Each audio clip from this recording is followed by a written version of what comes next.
ರೇಣುಕಾಸ್ವಾಮಿ ಕೊಲೆ ಪ್ರಕರಣಕ್ಕೆ ಸಂಬಂಧಪಟ್ಟಂತೆ ಈಗಾಗಲೇ ಹೇಳಿದ ಹಾಗೆ ನಮ್ಮ ತನಿಖೆ ಸಂಪೂರ್ಣವಾಗಿ ಮುಗಿದಿದೆ. ಕೊನೆಯ ಘಟ್ಟವಾಗಿ ಈ ನಮ್ಮ ಸ್ಪೆಷಲ್ ಪ್ರಾಸಿಕ್ಯೂಟರ್ ಏನಿದ್ರು ಅವರ ಒಂದು ಸ್ಕ್ರೂಟ್ನಿ ಆಗಬೇಕಾಗಿತ್ತು, ಅದು ಕೂಡ ಆಗಿದೆ. ಕೆಲವೊಂದು ಅಬ್ಸರ್ವೇಷನ್ಸ್ಗಳನ್ನು ಮಾಡಿದ್ದಾರೆ, ಅವುಗಳನ್ನು ನಾವು ಈಗ ಕಂಪ್ಲೈ ಮಾಡ್ತಾ ಇದ್ದೇವೆ. ಅದಾದ ನಂತರದಲ್ಲಿ ನಾವು ತ್ವರಿತವಾಗಿ ಅಂದರೆ ಇನ್ನೂ ಬಹುಶಃ 1 ದಿವಸಗಳಲ್ಲಿ 1 ಅಥವಾ 2 ದಿವಸಗಳಲ್ಲಿ ನಾವು ನ್ಯಾಯಾಲಯಕ್ಕೆ ಅಂತಿಮ ವರದಿಯನ್ನು ಸಲ್ಲಿಸ್ತೇವೆ. ಸ್ಪೆಷಲ್ ಪಬ್ಲಿಕ್ ಪ್ರಾಸಿಕ್ಯೂಟರ್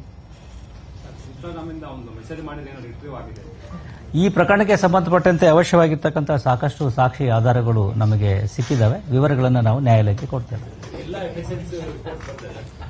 FSLನಿಂದ ಬೆಂಗಳೂರು ಇದು ಏನು ನಮ್ಮ ವಿಧಿವಿಜ್ಞಾನ ಪ್ರಯೋಗಾಲಯ ಏನಿದೆ ಅದರಿಂದ ಎಲ್ಲ ವರದಿಗಳು ಬಂದಿದ್ದಾವೆ. ಜೊತೆಗೆ ಅದಕ್ಕೆ ಬೇಕಾಗಿರ್ತಕ್ಕಂಥ ಪೂರಕ ಪ್ರಶ್ನೆಗಳು ಕೂಡ ಉತ್ತರಗಳು ಬಂದಿದ್ದಾವೆ.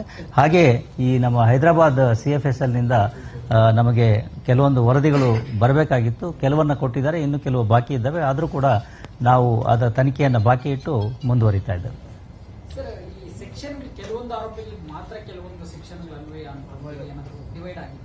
ಯಾವುದು? That's a part of investigation. What ever is this ಅವ್ರದ್ದು ಏನು ಪಾತ್ರ ಇದೆ ಅದಕ್ಕೆ ಅನುಗುಣವಾಗಿ ಆ ಸೆಕ್ಷನ್ಗಳು ಅವರಿಗೆ ಅನ್ವಯ ಆಗ್ತವೆ. That is matter of investigation and evidentiary ಆಧಾರದ ಮೇಲೆ ನಾವು ಮಾಡಬೇಕಾಗ್ತದೆ. Sir, one case has booked on High Ground Police Station against the Bangladesh journalist for his comment against the Rahul Gandhi and Sonia Gandhi. I don't have the details of the case. You can collect it from Additional CP West later. Case is registered, of course, but I don't have the basic details with me right now.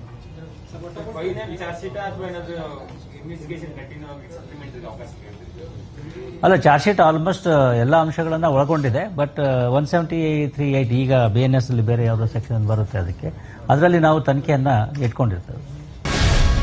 Guarantee news, ಸುದ್ದಿ ಖಚಿತ, ನ್ಯಾಯ ನಿಶ್ಚಿತ.